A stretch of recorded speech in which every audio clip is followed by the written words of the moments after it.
Hello, I'm Robin Gibson, and this is the Harvard House Money Morsel.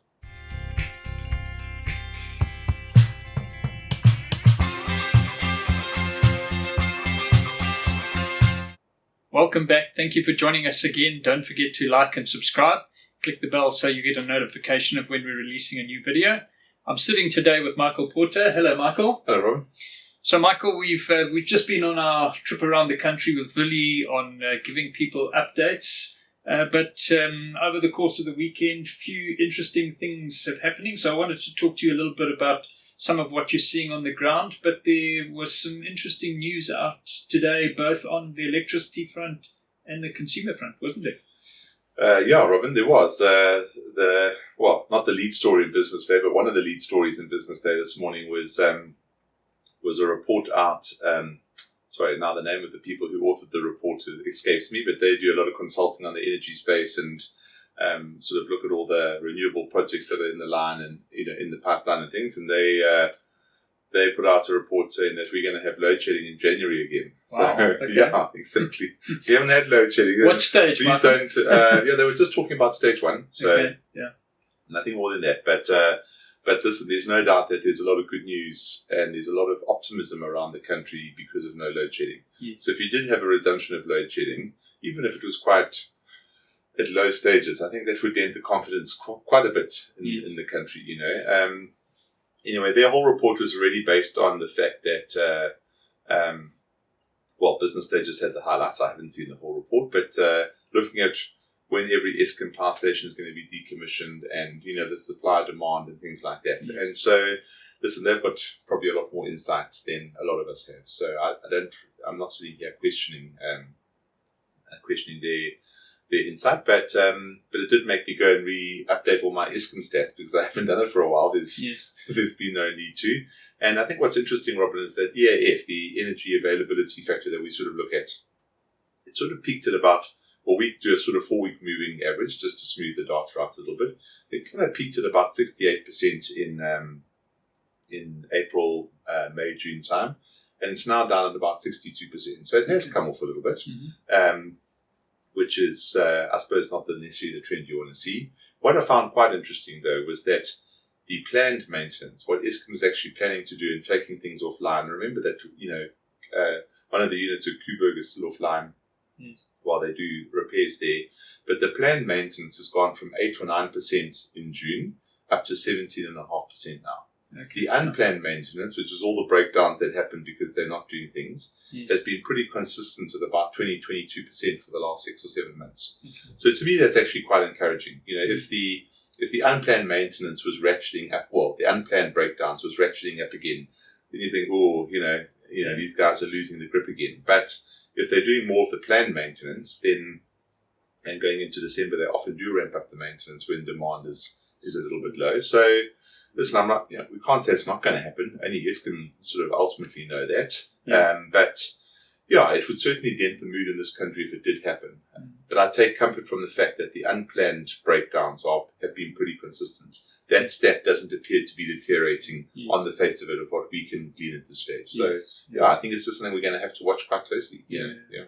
And Michael, obviously we've just come through the end of November, beginning of December, so we've had Black Friday, Cyber Monday, and there's a lot of stats around that, and those have now been released.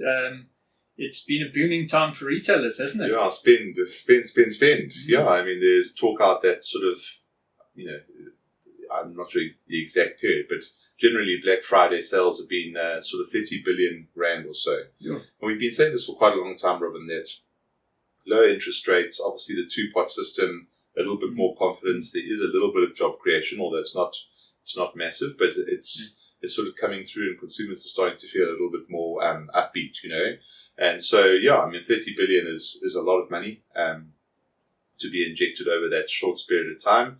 And even, some of the retailers that are reporting results all reported that even the period up to the end of September was pretty quiet, pretty lackluster. But October, November saw a marked increase in sales, So, but you can also see it in car sales, Robin. The last 2 months, car sales, this is relative to this time a year ago, but, growing at sort of 15, 18% a year. Yeah. So yes, we're coming off a weak base. And this time last year, we were in the throes of load shedding and confidence was poor. But you're not buying a new car if you don't have any money, and the bank's not giving you finance if you don't have any money, and also if you don't feel a bit confident. So I think, again, there's a number of green shoots that we keep on talking about. They still have to sprout a little bit, and there's no doubt that one swallow doesn't make a summer. But I think things are essentially on track, if we can call it like that. There's anecdotal evidence. There's plenty of anecdotal evidence that there is momentum building in this economy at the moment. That's very exciting. Michael, I think one of the things that we always say is that we don't have to solve all the problems to have some really good performance, and I think the naysayers would focus on things that are still wrong, and we do still have a lot of those things wrong. But there's a lot to be optimistic about into the new year. Exactly, Robin. I think our old friend Mr. Haystack was saying that exact thing last week, and also saying GDP growth of 3 or 4%. People are just using it as a marketing ploy, but yes, we're coming off a low base. We've acknowledged that. We're not saying we're going to suddenly grow at 4%, but we think we can start to grow at between 1.5% and 2% next year. Now we haven't had that kind of growth for a long time, so I do think you have to temper your enthusiasm, your optimism a little bit, and just be a bit realistic. Obviously, there's global events going on. Quite a big week in the Middle East. Well, quite a big weekend in the Middle East last weekend with what's going on in Syria. But actually, if it leads to a slight reduction in some of the risk premium, the oil price comes off a little bit. That'll actually be pretty positive. The oil price didn't react at all to events in the Middle East over the weekend, which is actually a positive. Robin, I think we're firmly on the track here. We've probably been banging the drum that Rome wasn't built in a day. It's going to take time, but I think what's important here is the direction of travel. And I think we're on the journey, and that's for us. There's no reason to say that we're off the journey. Like you've always said, Michael, it's the second derivative that's most important. One last thing before we go. The rand has steamed under 18 this morning. I see we're trading 17.87 now.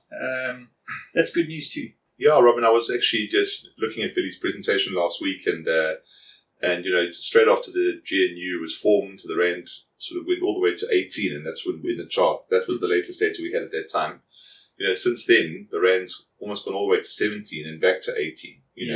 And 18 is now considered a weak level almost. So I think it's amazing. Sort of your perspective can change. We got almost to 20 to the dollar. Now we're getting to 18, 18.10. And people are saying, well, the rand's quite weak, So I think, a bit of perspective. But, Robin, again, the reason for the rand weakness is really just the dollar strength, obviously that's ebbing and flowing with what's going on globally. But I think the rand has some fundamentally firmer underpins than it did have 6 months ago. So if the global conditions are right, then the rand can strengthen. But we are still a little bit of flotsam on the waves. We don't always, or we can broadly determine where we're going, but not minute to minute. Minute to minute, awesome. So I think there's room for optimism going into December, Robin. That's fantastic.